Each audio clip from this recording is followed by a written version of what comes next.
Hello my class 12 students.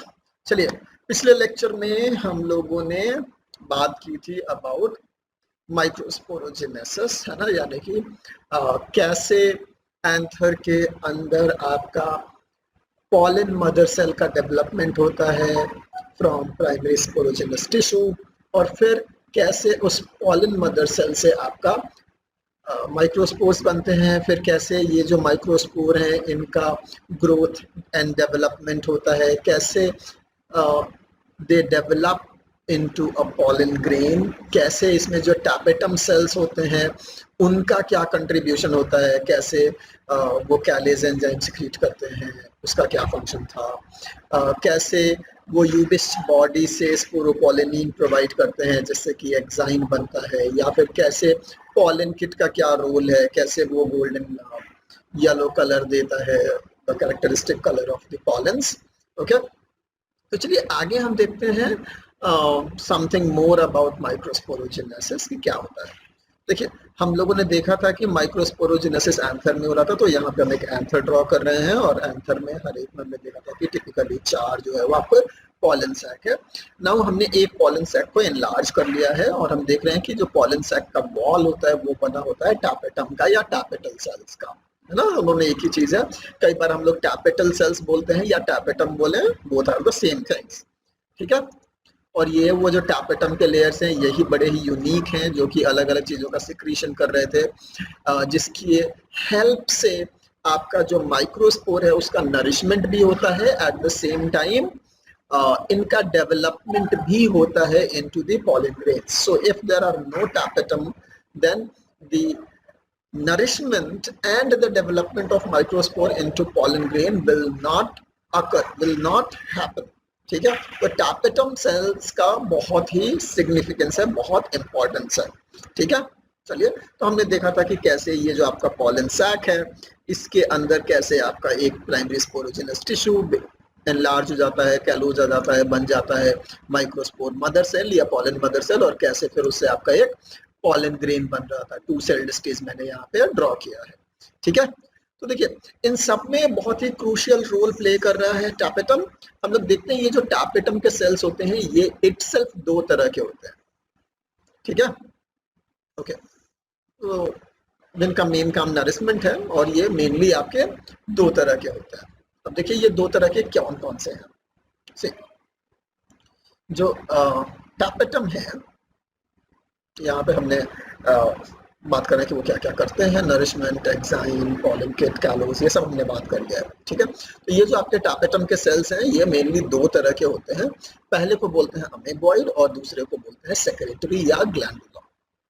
Okay, तो याद रखिए कि 2 तरह के टैपेटल सेल्स होते हैं या टैपेटम होता है, एक होता है अमीबॉइड और दूसरा होता है सेक्रेटरी, और दोनों ही प्रेजेंट होते हैं on the walls of the pollen sac या माइक्रोस्पोरेंजिया, ठीक है। वेरी वेल, तो अब देखते हैं कि ये दोनों में अंतर क्या है। ऑब्वियसली जो अमीबॉइड होता है ये अमीबॉइडल शेप का है और ये छोटा होता है, एंड सबसे इंपॉर्टेंट चीज इट इज 2n, यानी कि ये क्या है, डिप्लॉइड है। जबकि जो सेक्रेटरी सेल्स होते हैं, सेक्रेटरी टैपेटम सेल्स, वो बड़े होते हैं और वो पॉलीप्लॉइड होते हैं, देखेंगे आप, ठीक है। देखिए, हम लोग थोड़ा सा बात करते हैं अमीबॉइड टैपेटम सेल्स की। तो ये जो अमीबॉइड टैपेटम सेल्स होते हैं इनका एक कैरेक्टरिस्टिक फीचर है, ये बड़े ही अल्ट्रुइस्टिक होते हैं, ये खुद को डीजेनरेट कर लेते हैं to provide nourishment to the growing microspore, है ना।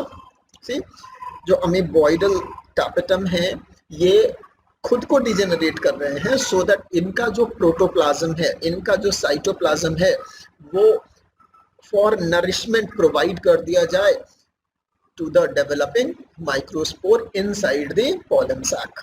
समझ में आ रहा है। तो अमीबॉइडल आपके जो टैपेटम सेल्स होते हैं वो डिप्लॉइड होते हैं and they keep degenerating to provide nourishment to the growing microspores, ठीक है। नेक्स्ट हम देखते हैं कि सेक्रेटरी टैपेटम फिर क्या है। जो सेक्रेटरी टैपेटल सेल्स होते हैं ये बड़े बड़े होते हैं और ये पॉलीप्लॉइड होते हैं, ठीक है। They are not diploid, they are triploid, tetraploid, है ना, ये पॉलीप्लॉइड होते हैं। और ये ये जो है ये because of polyploidy they are able to secrete more amount of nutritive material, more amount of yeast body and callase enzyme or for that matter pollen kit, है ना। इसलिए ये खुद को डिजेनरेट नहीं करते हैं, बल्कि ये enlarged cells हैं, polyploid cells हैं, और they secrete high amount of nutritive materials, that is they can provide more nourishment, है ना। तो ये secrete करते हैं more materials for nourishment of the growing microspores, ठीक है। they are not going to degenerate। देखिए मैं बार बार कह रहा हूँ, secretory cells degenerate नहीं होते हैं, secretory tapetum degenerate नहीं होते हैं, जबकि amoeboid degenerate होकर के nourishment देते हैं। Okay great. तो देखिए इसका मतलब क्या हुआ, इसका मतलब ये हुआ कि अगर आप एक एंथर को देख रहे हो, है ना, एक मैच्योर्ड एंथर को आप देखोगे तो एक मैच्योर्ड एंथर के अंदर आपको हर तरह के सेल्स मिलेंगे, है ना। Anther have all different kind of cells, all different kind of cells। यहाँ पे कहने का मतलब है कि हर एक प्लॉइडी लेवल के आपको सेल्स मिलेंगे। एन मिलेगा, एन क्या होगा, हैप्लॉइड यानी कि माइक्रोस्पोर्स होंगे जो कि हैप्लॉइड है। 2n यानी कि जो भी आपका पॉलन मदर सेल है, या फिर स्पोरोजिनस सेल्स हैं, या फिर आपका एंडोथेसियम का लेयर, या फिर मिडिल लेयर के सेल्स, या फिर आपके टापेटम, अमीबॉइड टापेटम के सेल्स, ये सब क्या होंगे, डिप्लॉइड होंगे। और अगर सेक्रेटरी आपका टापेटम है तो पॉलीप्लॉइड होगा। यानी कि अगर आप एक एंथर के सेल्स को लेंगे तो आपको उसमें अलग अलग तरह के सेल्स मिलेंगे, cells of different ploidy level, haploid, diploid, polyploid, हर प्लॉइडी के सेल्स आपको मिलेंगे, ठीक है। तो ये बहुत बार पूछा गया है, प्लीज ध्यान रखिएगा इसको, कि अगर आपने एंथर लिया है तो उसमें डिफरेंट प्लॉइडी लेवल के सेल्स मिलते हैं, हैप्लॉइड, डिप्लॉइड, पॉलीप्लॉइड सारे मिलते हैं। वेल अगर ये बार बार पूछा जाता है तो ऑब्वियसली इसका कोई सिग्निफिकेंस होगा। What is the significance? इसका सिग्निफिकेंस ये होता है कि अगर आपको मान लीजिए प्लांट का कोई ऐसा सैंपल लेना है जिसमें कि हर तरह के सेल्स हों, सो दैट आप टिश्यू कल्चर में इसका इस्तेमाल कर सको for the study of genome, तो आप कौन सा पार्ट लोगे, एंथर, ठीक है। तो tissue culture point of view से एंथर कल्चर का बहुत ज्यादा इंपॉर्टेंस होता है, एंड दैट इज बिकॉज क्योंकि इसमें हर तरह के हर एक प्लॉइडी लेवल के सेल्स मिलते हैं, ठीक है। तो इस चीज को ध्यान में रखिएगा। ग्रेट, आगे चलते हैं। तो सो दिस इज अबाउट टापेटम। चलिए नेक्स्ट चीज हम लोग देखते हैं, एंड हम लोग थोड़ा बहुत और पॉलन ग्रेन्स के बारे में जानते हैं, ठीक है। See the study of pollen grain is called palynology, ठीक है, या फिर हम इसको पैलिनोबॉटनी भी कहते हैं, याद रखिएगा, पैलिनोलॉजी। नेक्स्ट याद कीजिए, मैंने आपको बोला था कि जो एक्साइन है वो बड़ा ही टफ मटेरियल है, जिसकी वजह से हम जो पॉलन ग्रेन्स होते हैं उनके फॉसिल्स हमें मिलते हैं, जिसके हेल्प से हम एवोल्यूशनरी स्टडी कर पाते हैं ऑफ प्लांट्स, ठीक है। और सिंस पॉलन्स बड़े ही छोटे छोटे चीज हैं, माइक्रो लेवल के चीज हैं, तो पॉलन फॉसिल को हम माइक्रो फॉसिल भी कहते हैं, ठीक है। तो pollen fossil is a type of micro fossil, और ये फॉसिलाइजेशन पॉसिबल होता है because of the exine layer. Okay, not only this, हम लोग देखते हैं कि जो पॉलन्स होती हैं उनकी वायबिलिटी क्या होती है। तो पॉलन्स की वायबिलिटी सबसे पहले हम समझ लेते हैं। वायबिलिटी मीन्स वो कब तक अलाइव है, कब तक वो अपना जो आपका पॉलन ग्रेन के सेल्स हैं वो एक्टिव हैं, कब तक वो अपना काम कर सकते हैं, है ना। देखिए किसी भी चीज का, जैसे किसी भी लिविंग ऑर्गेनिज्म का लाइफ स्पैन होता है, वैसे ही पॉलन्स का भी अपना एक लाइफ स्पैन है। मान लीजिए एक पॉलन एंथर से निकला, तो there will be a time period in which it will remain active. उसके बाद ये क्या होगा, इसके सेल्स अपने आप ही मर जाएंगे, ऑब्वियसली दे विल स्टार्व, है ना। तो ये जो ड्यूरेशन है जिसमें कि पॉलन जो है वो जर्मिनेट कर सकता है, that is called viability of pollen, ठीक है। तो जब से वो बना है और जब तक वो जर्मिनेट करने का पावर रख रहा है, this time duration is called viability of pollen, this period of pollen. और ये जो आपका पॉलन की वायबिलिटी होती है, ये जो ड्यूरेशन होता है, ये वेरिएबल होता है। It varies from few minutes to few years, है ना। तो जो वायबिलिटी है वो बहुत थोड़ी भी हो सकती है, कुछ मिनट की भी हो सकती है और कुछ साल की भी हो सकती है। Now it totally depends on the particular plant species, ये स्पीसीज स्पेसिफिक है ना। It can be from few minutes to few years. अब देखिए जैसे कि हम बात करें कुछ प्लांट्स की, जैसे राइस की, वीट की, है ना, इनका जो आपका पॉलन का वायबिलिटी है it is very less, 30 minute की, आधे घंटे में अगर पॉलिनेशन हो गया, जर्मिनेशन हो गया तो ठीक है, नहीं तो वो पॉलन खत्म, है ना, वो वायबल नहीं बचेगा। जबकि ऑन कॉन्ट्ररी एक जिम्नोस्पर्म प्लांट है पाइन ट्री, उसका जो पॉलन होता है that remain viable for about more than 1.5 years, 1.5 साल का है। Can you see? तो स्टार्कली डिफरेंट है आपका वायबिलिटी ऑफ पॉलन का time period in different plant species. ठीक है, चलिए एक और चीज जो हम लोग देखते हैं कि जो पॉलन्स हैं इनको हम स्टोर करके भी रख सकते हैं for a very very long time, है ना। इन केस अगर मान लीजिए जैसे कि हम लोग जीन या फिर सीड को हम स्टोर करते हैं, वैसे ही हम पॉलन्स को भी स्टोर कर सकते हैं in their viable condition for a prolonged time period. और ये स्टोरेज हम करते हैं इन लिक्विड नाइट्रोजन, और आप सबको पता है लिक्विड नाइट्रोजन का जो टेम्परेचर होता है दैट इज -196 डिग्री सेल्सियस। ठीक है, very well. Not only this, जो पॉलन्स होते हैं, pollens are very good source of micronutrients, है ना, बहुत अच्छे सोर्स होते हैं। और कुछ माइक्रोन्यूट्रिएंट्स तो ऐसे हैं जो कि सिर्फ मतलब मोस्ट मेनली आपको पॉलन से ही मिलते हैं, कहीं और से नहीं मिलते हैं। ठीक है, और यही रीजन है कि जो हनी होता है वो इतना हाई न्यूट्रिटिव वैल्यू का होता है, क्योंकि हनी में भी पॉलन्स होते हैं और पॉलन्स की वजह से उनमें भी माइक्रोन्यूट्रिशन मिलता है। नॉट ओनली दिस, आज के डेट में हम लोगों ने इस न्यूट्रिशन को लेने के लिए क्या किया है कि पॉलन्स का इस्तेमाल करके कुछ चीज बनाई है जिसको हम बोलते हैं पॉलन पिल्स, है ना, यानी कि पिल्स का मतलब गोलियां होती हैं।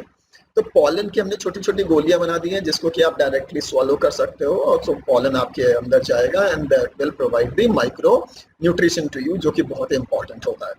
ठीक है, तो ऐसे छोटे छोटे पिल्स को हम क्या बोलते हैं? पॉलन पिल्स, यानी कि पॉलन्स अच्छे न्यूट्रिशन के सोर्स हैं और इसको हम लोग खाते हैं। मेनली इनको कौन खाता है? एथलीट्स, है ना, परफॉर्मेंस इनहैंसर्स होते हैं ये। नॉट ओनली दिस, जो आपके रेस हॉर्सेस होते हैं उनको भी पॉलन पिल्स लोग देते हैं। ठीक है, ग्रेट। वैसे पॉलन पिल्स आपको बता दूं, इट इज नॉट चीप, ये दे आर एक्सपेंसिव, है ना। और आज के डेट में आपको बहुत सारे केमिस्ट के शॉप पे pollen pills of the self available होता है एज न्यूट्रिशनल सप्लीमेंट। ठीक है, वेरी वेल। लास्टली, जो पॉलन्स होते हैं ये सब अच्छा तो है, पॉलन्स का कुछ डाउन साइड भी है, and that is sometimes the pollens become allergic, है ना। तो ये एलर्जेंट की तरह काम करते हैं और बहुत सारे ऐसे ह्यूमंस हैं जो कि पॉलन्स के अगेंस्ट एलर्जिक रेस्पॉन्स देते हैं।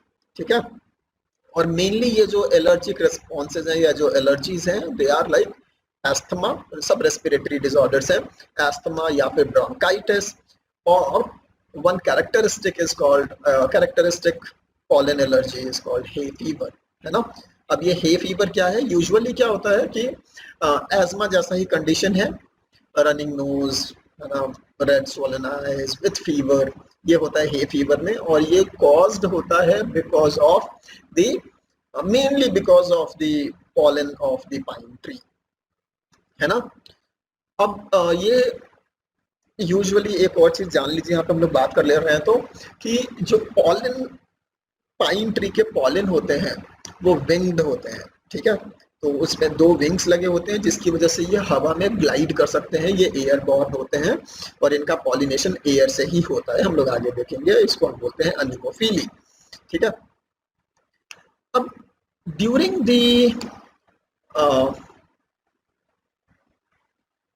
The time of pollination specially in the hilly areas, है ना, याद कीजिए जो पाइन ट्री होता है वो एक जिम्नोस्पर्म है, और जिम्नोस्पर्म के बारे में हमने 11th में पढ़ा था कि they are mainly found in the higher latitudes और हायर ऑल्टीट्यूड्स, माउंटेन पे मिलते हैं हमें ये, है ना। तो माउंटेन्स में जहाँ पे कि बहुत सारे पाइन के ट्री हैं ड्यूरिंग देयर पॉलिनेशन टाइम हर एक ट्री से मिलियंस एंड मिलियंस ऑफ और ट्रिलियंस ऑफ आपका जो पाइन के पॉलन होते हैं, विंग्ड पॉलन येलो कलर के, ये आपके एयर में रिलीज किए जाते हैं और हवा में ये तैरते हैं। ठीक है, तो आपको पूरा का पूरा जो एक विंड करंट है वो येलो दिखाई देता है because of these high number of pine pollens, और इसको हम बोलते हैं येलो शावर, है ना। और ये वो टाइम होता है जबकि हिली एरियाज में रहने वाले लोग जब सांस लेते हैं तो सांस में एयर के साथ ये बहुत सारे पाइन के पॉलन भी जाते हैं और रेस्पिरेटरी ट्रैक्ट के आपके जो सेल्स हैं उनको ये एज अ एलर्जेंट उनको इरिटेट करते हैं, एलर्जिक रेस्पॉन्स दिलवाते हैं और एजमा, ब्रोंकाइटिस या इन सम केसेस हे फीवर को कॉज करते हैं। ओके, तो this is all about pollen grains and microsporogenesis, and previously हमने पढ़ा था डेवलपमेंट ऑफ एंथर। तो देखिए हमने क्या क्या देखा। हमने स्टार्ट किया था पढ़ना रिप्रोडक्शन इन फ्लावरिंग प्लांट्स, और रिप्रोडक्शन के लिए सबसे जरूरी होता है आपका gamete formation followed by fertilisation and then post fertilisation developments. ठीक है, तो हम लोग सबसे पहले अभी गैमेटोजेनेसिस देख रहे हैं इन प्लांट्स में, और उसमें भी सबसे पहले हमने स्टार्ट किया माइक्रोस्पोरोजेनेसिस। ठीक है, उसमें हमने देखा कि माइक्रोस्पोर बनता है इन द माइक्रोस्पोरोफिल। तो सबसे पहले हमने माइक्रोस्पोरोफिल का स्ट्रक्चर देखा, फिर देखा कि कैसे एंथर का डेवलपमेंट होता है, एंथर का स्ट्रक्चर क्या होता है, उसके अंदर स्पोरेंजियम कैसे बनते हैं, स्पोरेंजियम के अंदर कैसे माइक्रोस्पोरोजेनेसिस के प्रोसेस से आपका माइक्रोस्पोर बनता है, टेट्राड क्या होता है, फिर ये कैसे माइक्रोस्पोर्स पॉलन ग्रेन्स में चेंज होते हैं, कैसे वो 2 सेल्ड 3 सेल्ड स्टेज होते हैं। ठीक है, और एक बार जब ये पॉलेंस बन गए हैं तो उनकी स्टडी को क्या कहते हैं, माइक्रोफॉसिल्स क्या होता है, इनकी वायबिलिटी क्या होती है, न्यूट्रिशनल वैल्यू क्या है, इनका डाउन साइड एलर्जिक रिस्पॉन्स क्या होता है, ये सब कुछ हमने देखा है अब तक। ठीक है, वेल नेक्स्ट सेक्शन में हम जो चालू करेंगे दैट विल बी मेगास्पोरोजेनेसिस, है ना। तो उससे अल्टीमेटली हमारा मेगास्पोर बनेगा, माइक्रोस्पोर रेडी है, फिर हम पॉलिनेशन पढ़ेंगे एंड फर्टिलाइजेशन देखेंगे। ठीक है, सो आई होप आप लोगों को ये वीडियो समझ में आया होगा, और पढ़ते रहिए। Till then, bye bye, take good care of yourself, stay healthy.